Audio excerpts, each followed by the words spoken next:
साथियों नमस्कार। आज बात करूंगा नास्तिकवाद को लेकर के। और नास्तिकवाद को लेकर के चर्चा करना इसीलिए भी जरूरी होता है क्योंकि आज के समय में नास्तिकवाद कुछ चयनित नास्तिकता हो चुकी है।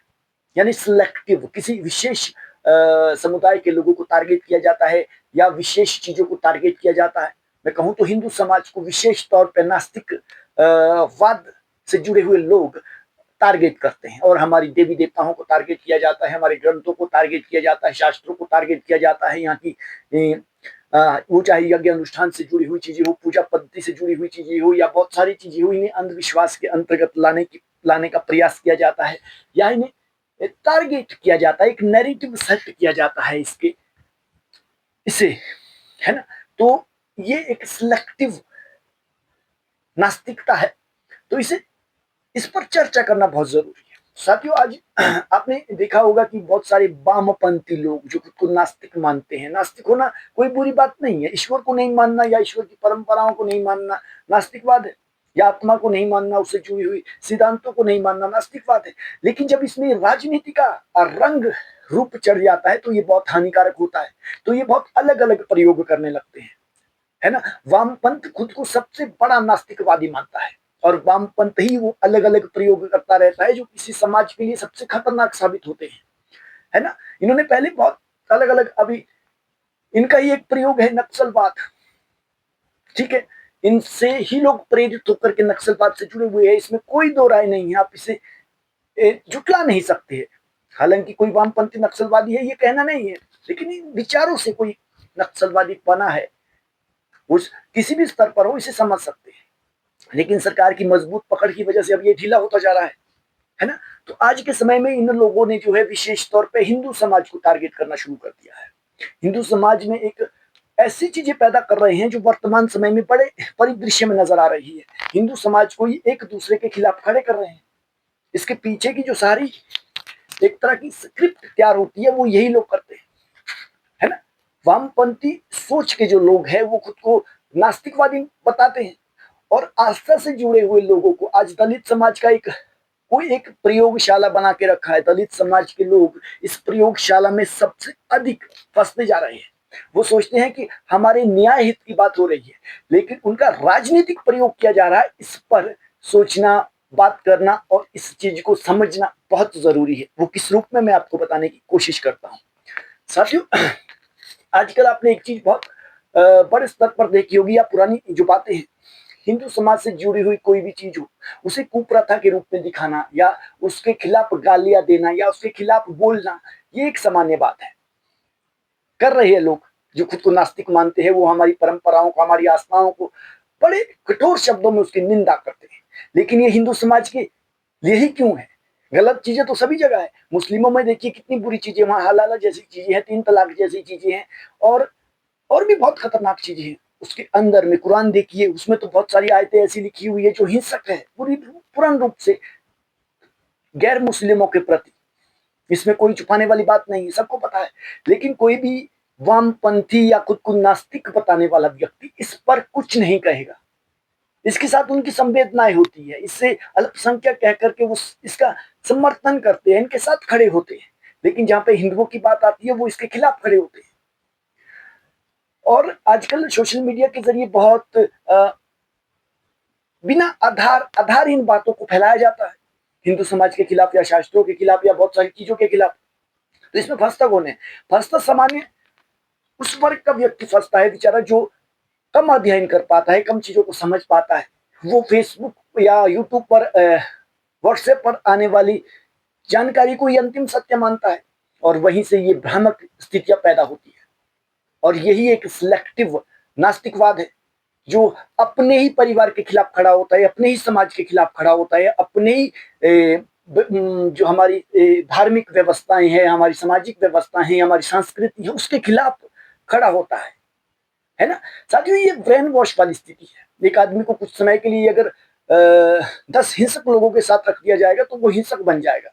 10 किसी शांति प्रिय लोगों के साथ रखा जाएगा तो वो शांत हो जाएगा। किसी धार्मिक व्यक्ति के साथ रखा जाएगा तो वो धार्मिक हो जाएगा, है ना। किसी डॉक्टर के साथ रखा जाएगा तो उसकी सोच थोड़ी डॉक्टर वाली हो जाएगी, या किसी लॉयर के साथ रखा जाएगा तो वो थोड़ा लॉयर की तरह सोचने लगेगा। वैसे ही जब किसी नास्तिक व्यक्ति के साथ आप कोई ज्यादा संगति बनाएगा तो उस तरह का सोचने लगेगा, उसे लगेगा कि वास्तव में यही सत्य है ना। तो अपने ही जो शास्त्र है, जो इस संसार का मूल है, वही चीजें गलत लगने लगेगी कहीं ना कहीं। और इसका सबसे अधिक प्रयोग किस पर किया जाता है? SC ST वर्ग के लोगों के ऊपर, और वो प्रयोगशाला का में फंस भी जाते हैं और उनका प्रयोग भी हो रहा है। भारत में अगर आप अलग अलग जगह पर देखेंगे तो बड़े स्तर पर इन लोगों पर प्रयोग हो रहे हैं, है ना। एक सोच है, नास्तिक होना गलत बात नहीं, ठीक है, मेरा विचार है, मैं ईश्वर को नहीं मानता हूं, बस मेरा कोई विश्वास नहीं है कि आत्मा होती है, पुनर्जन्म होता है, ये सही बात है, इसमें कोई दो राय नहीं हो, अपना विचार है, स्वतंत्र विचार होना कोई बुराई नहीं। लेकिन जब ये सामाजिक चीजों पर और एक सिलेक्टिव चीज पर हमला करने लगते हैं, उसके प्रति क्रूर व्यवहार करने लगते हैं, तो ये कहीं ना कहीं सोची समझी रणनीति होती है। और सोचा समझा एक रणनीतिक प्रयोग होता है, एक प्रयोगशाला होती है, जिस प्रयोगशाला में कुछ लोग फंस जाते हैं। उन्हें लगता है कि हमारे हित में बात कर रहे हैं, वास्तव में हित की बात नहीं हो रही है, वास्तव में प्रयोग किया जा रहा है। आज हिंदू समाज में मतभेद क्यों है? क्योंकि कुछ ऐसे लोग ही है। एक शब्द आजकल बहुत चर्चा में है, ब्राह्मणवाद। साथियों, ये ब्राह्मणवाद का जनक कौन है? वामपंथी समाज के लोगों ने ही इसे जिहाद या पैदा किया है। ये कोई ऐसा नहीं है कि कोई ऐसी चीज है, अगर आप इतिहास में देखोगे तो ब्राह्मणों की स्थितियां कैसी रही है। वो कोई राजा महाराजा वाली जिंदगी नहीं जी है उन्होंने, जो वास्तविकता है।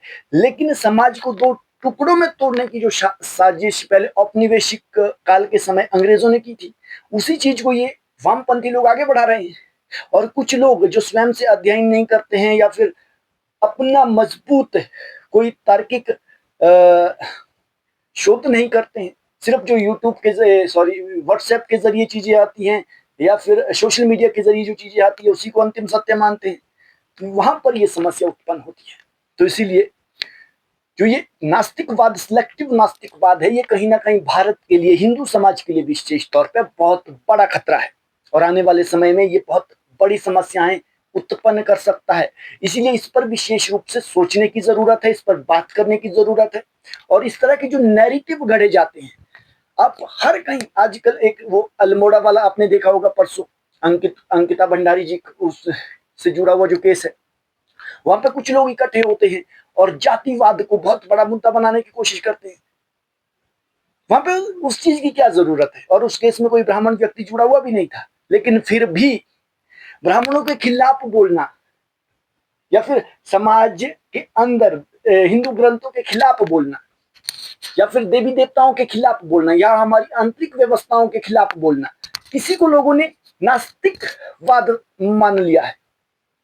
लेकिन आप मुस्लिम के खिलाफ नहीं बोलेंगे, उनके साथ मित्रवत रहेंगे, ईसाइयों के खिलाफ नहीं बोलेंगे, बौद्धों के खिलाफ नहीं बोलेंगे, जैनों के खिलाफ नहीं बोलेंगे, क्योंकि मुस्लिमों के खिलाफ बोलेंगे तो क्या स्थिति होती है वो कहने की जरूरत नहीं है। हिंदू शांत व्यक्ति है, इसीलिए उसके खिलाफ कुछ भी बोलो, कोई भी प्रचार करो, कोई कुछ बोलेगा ही नहीं। साथियों, इस पर सोचने की जरूरत है और बहुत अधिक सोचने की जरूरत है। और इतनी अधिक सोचने की जरूरत है कि यदि इस पर समय रहते कोई बड़ी विस्तारित चीजें नहीं की गई, कोई निर्णायक चीजें नहीं की गई, तो आने वाले समय में ये और भी खतरनाक रूप धारण कर सकता है। क्योंकि बहुत अधिक लोग, जैसे आप सोच सकते हो कि हिंदू समाज में अधिकतर लोगों का आज के समय में धर्मांतरण हो रहा है, ईसाई बन रहे हैं बड़े स्तर पर। अगर आप छत्तीसगढ़ के क्षेत्रों में जाएंगे या फिर झारखंड के क्षेत्रों में जाएंगे, बिहार के क्षेत्र में जाएंगे, कई जगह यूपी जैसे जौनपुर जैसे क्षेत्र है, वहां पर तो 90% से अधिक आबादी हिंदुओं की, उस क्षेत्र की, जो कि ईसाई बनती जा रही है ना। ये चीजें कैसे हो रही है, क्यों हो रही है?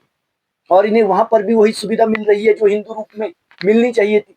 जो हिंदुओं की सामाजिक व्यवस्था है उसके अंदर जो चीजें मिलनी चाहिए थी, वहां जाकर भी वो चीजें मिल रही है ना। तो साथियों, ये जो चीज है सिलेक्टिव हिंदू समाज के प्रति, हमारी परंपराओं के प्रति, हमारी व्यवस्थाओं के प्रति, तो साथियों ये बहुत गलत है।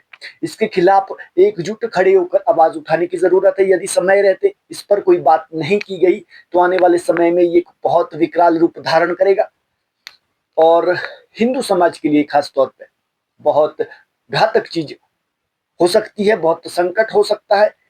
और इस पर विशेष सोचने की जरूरत है।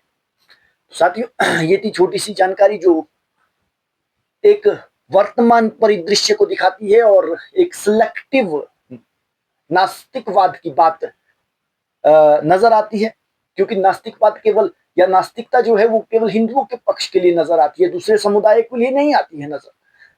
तो इस पर सोचना, बात करना, समझना बहुत जरूरी है। तो साथियों, अभी के लिए इतना ही।